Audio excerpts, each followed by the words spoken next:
आज हम परमाणु के बारे में पढ़ेंगे।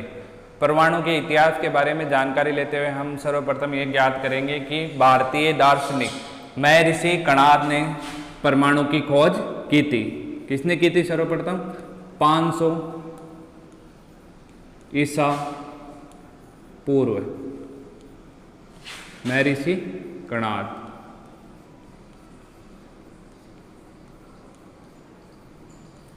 ये भारतीय दार्शनिक थे जिन्होंने परमाणु की खोज की। उसके बाद में जॉन डाल्टन,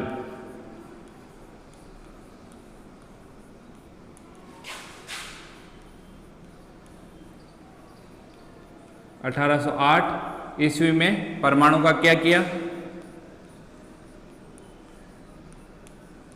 प्रायोगिक सत्यापन।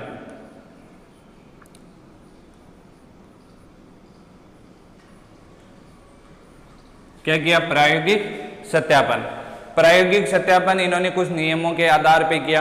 जैसे जॉन डाल्टन का पहला नियम है द्रव्यमान संरक्षण नियम। कौन सा नियम है? द्रव्यमान संरक्षण नियम। यानी किसी भी रासायनिक अभिक्रियाओं में भाग लेने वाले परमाणु का द्रव्यमान हमेशा क्या रहता है? नियत रहता है। इस नियम के अनुसार किसी भी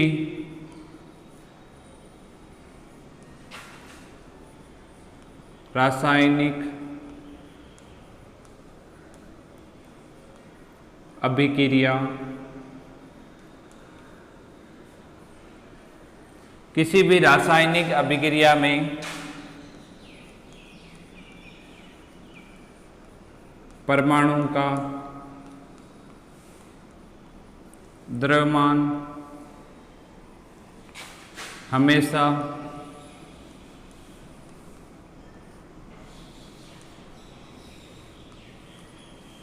नियत रहता है। किसी भी रासायनिक अभिक्रिया में परमाणु का द्रव्यमान हमेशा क्या रहता है? नियत रहता है, यानी बदलता नहीं है। न तो परमाणु का द्रव्यमान बनता है और न ही नष्ट होता है। जितना है उतना का उतना ही रहता है। दूसरा है स्थिर अनुपात का नियम। स्थिर अनुपात का नियम।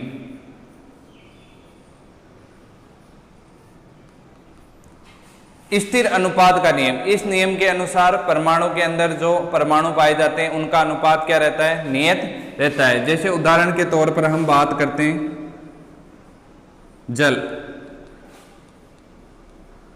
H2O। हाइड्रोजन के कितने परमाणु हैं? 2। और ऑक्सीजन के कितने? 1। इन दोनों का अनुपात हमेशा क्या रहता है? नियत। कितना होगा? 1:8। ये अनुपात हमेशा क्या रहता है? नियत। इसी प्रकार अगर हम और एग्जाम्पल की बात करें, जैसे अमोनिया, सूत्र होता है NH3। इसका अनुपात होता है 14:3। ये अनुपात हमेशा क्या रहते हैं? नियत रहते हैं, यानी बदलते नहीं है किसी भी परमाणु के अंदर। इसी प्रकार जॉन डाल्टन ने अपने प्रयोग में द्रव्यमान संरक्षण नियम और स्थिर अनुपात नियम को शामिल किया और परमाणु के बारे में करते हैं हम परमाणु के नेक्स्ट मॉडल की, जो आपके दिया था जे थॉमसन ने। जे थॉमसन के परमाणु मॉडल को अन्य नाम से भी जाना जाता है, जिसे बोलते हैं plum pudding model. Plum pudding एक मिठाई है। जे थॉमसन ने अपने परमाणु प्रयोग के आधार पर बताया था कि इलेक्ट्रॉन किसी भी कण के अंदर अनियमित बिखरे हुए रहते हैं।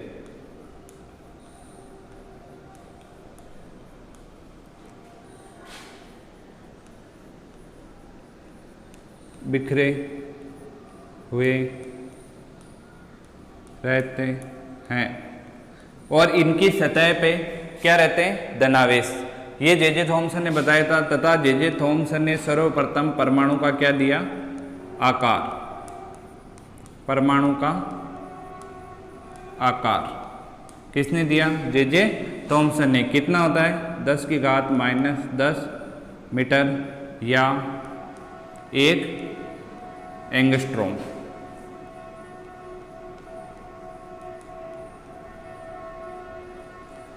ये क्या है, परमाणु का आकार। जे थॉमसन ने परमाणु के बारे में केवल इतनी चीज बताई थी कि इसका मॉडल का अन्य नाम प्लम पुडिंग मॉडल है तथा इलेक्ट्रॉन परमाणु के अंदर अनियमित रूप से बिखरे हुए रहते हैं तथा परमाणु का आकार कितना होता है, 10⁻⁻10 मीटर या 1 एंगस्ट्रॉम। जे थॉमसन के बाद में परमाणु क्या, आपके रदरफोर्ड का नाभिकीय परमाणु मॉडल आता है। देखो रदरफोर्ड का नाभिकीय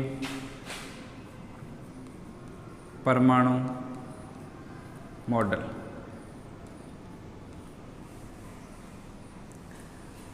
रदरफोर्ड का नाभिकीय परमाणु मॉडल कब दिया था, सन 1911 में। कब दिया था, सन 1911 में। इस आधार पर रदरफोर्ड ने सर्वप्रथम किसकी खोज की थी, परमाणु के नाभिक की। रदरफोर्ड के मॉडल के अंतर्गत उन्होंने ये बताया था कि किसी भी एक स्वर्ण पन्नी जिसकी मोटाई, देखो इस प्रयोग को हम पढ़ते हैं,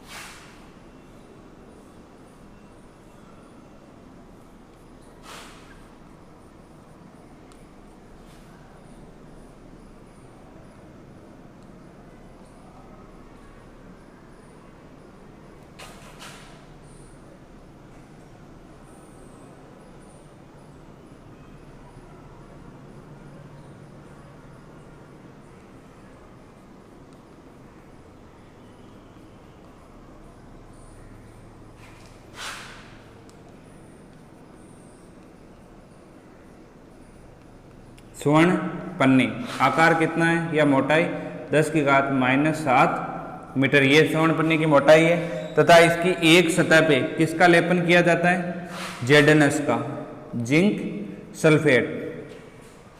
रदरफोर्ड ने अपने नाभिकीय मॉडल पे एक बॉक्स लिया जिससे उसने अल्फा कणों को किस पे, स्वर्ण पन्नी जिसकी मोटाई कितनी है 10⁻⁷ मीटर पर उन अल्फा कणों की बौछार की तथा इस स्वर्ण पन्नी के एक और किसका लेपन किया हुआ था, जिंक सल्फेट का लेपन किया हुआ था। जैसे ही इन कणों इस पन्नी से टकराए वैसे ही कुछ कणों का विक्षेपण हो गया, कुछ कण बिना विक्षेपण के सीधे आगे निकल गए, लेकिन 20,000 में से एक कण, 20,000 में से एक कण बिना विक्षेपित हुए, बिना विक्षेपित हुए 180 डिग्री के कोण पर वापस उसी दिशा में लौट आया। यानी जिस पथ पे गया था उसी पथ पे क्या हो गया, वापस लौट कर आ गया। कुछ कण है जो 120 डिग्री के कोण पे विक्षेपित हुए, कुछ कण है जो 90 डिग्री के कोण पे विकसित हुए तथा 20,000 में से एक ऐसा कण है जो कितने डिग्री के कोण पे विक्षेपित हुआ, 180 डिग्री के। यानी जिस पथ पे गया था उसी पथ पे क्या हो गया, वापस आ गया। इस आधार पर रदरफोर्ड ने यह बताया कि किसी भी परमाणु के भीतर या एक ऐसी चीज है जिसमें उस परमाणु का समस्त द्रव्यमान या कोई धनावेशित निहित रहता है जो उस कण को क्या करता है, प्रतिकर्षित करता है, जिसी कारण वो कण जिस पथ पे गया उसी पथ पे वापस क्या हो जाता है, लौटकर आ जाता है। और इस धनावेशित को रदरफोर्ड ने क्या नाम दिया, नाभिक। क्या नाम दिया, नाभिक। परमाणु का केंद्र भाग, जिसमें परमाणु का समस्त क्या निहित रहता है, द्रव्यमान, उसे क्या बोलते हैं, नाभिक। और इस नाभिक का आकार कितना होता है, 10⁻⁻15 मीटर या 1 फर्मी। बात करते हैं परमाणु की, यहां तक आ रहा है ये पोर्ट, ठीक है। रदरफोर्ड के नाभिक के परमाणु मॉडल की बात करें तो अगर हम परमाणु का आकार लें,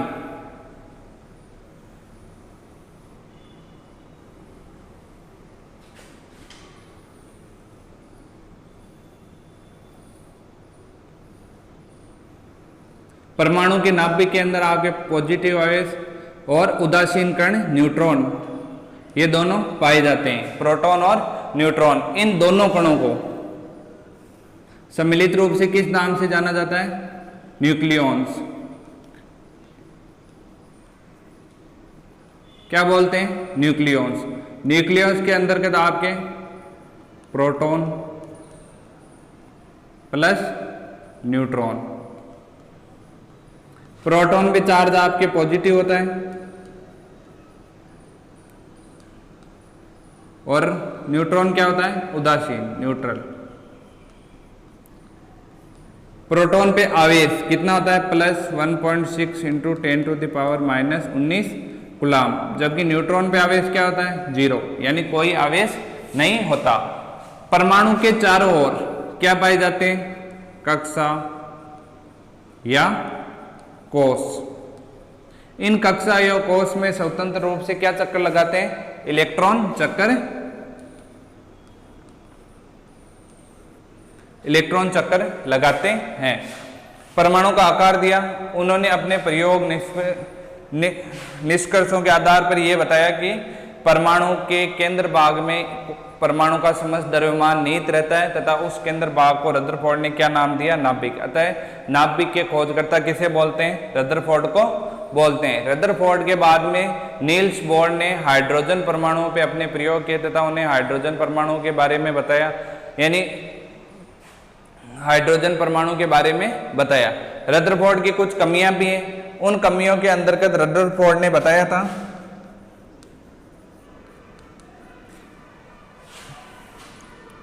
स्थायित्व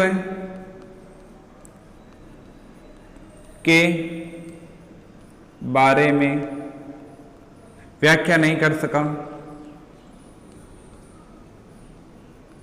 नहीं कर सका। उन्होंने बताया था कि इलेक्ट्रॉन निश्चित वर्ताकार कक्षाओं में चक्कर लगाते हैं और चक्कर लगाते हुए अपनी ऊर्जा का क्या करते हैं, क्षय करते हैं और अंत में किस में गिर जाते हैं, नाभिक के अंदर गिर जाते हैं, जबकि ऐसा नहीं होता। इस अवधारणा को आगे नील्स बोर ने समझाया।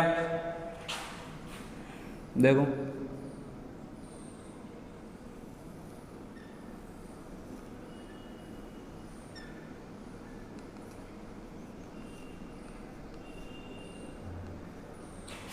इलेक्ट्रॉन निश्चित वर्ताकार गति करते हुए अपनी ऊर्जा को धीरे धीरे खोता जाता है और अंत में किसके अंदर गिर जाता है, नाभिक में, जबकि ऐसा नहीं होता। अनंत समय तक इलेक्ट्रॉन की ऊर्जा का क्षय नहीं होता तथा वह निश्चित वर्ताकार कक्षाओं में चक्कर लगाता रहता है। यदि इलेक्ट्रॉन को उत्तेजित किया जाए तो वह अपनी कक्षा जरूर बदल सकता है, जबकि परमाणु को उत्तेजित करने के लिए हमें बाहर से ऊर्जा देनी पड़ती है या ऊर्जा का उत्सर्जन करना पड़ता है, ये सारी चीजें। जबकि उदासीन अवस्था में परमाणु के इलेक्ट्रॉन न तो ऊर्जा का अवशोषण करते हैं न ही ऊर्जा का उत्सर्जन करते हैं, अनंत समय तक निश्चित वर्ताकार कक्षाओं में क्या करते रहते हैं, चक्कर लगाते रहते हैं।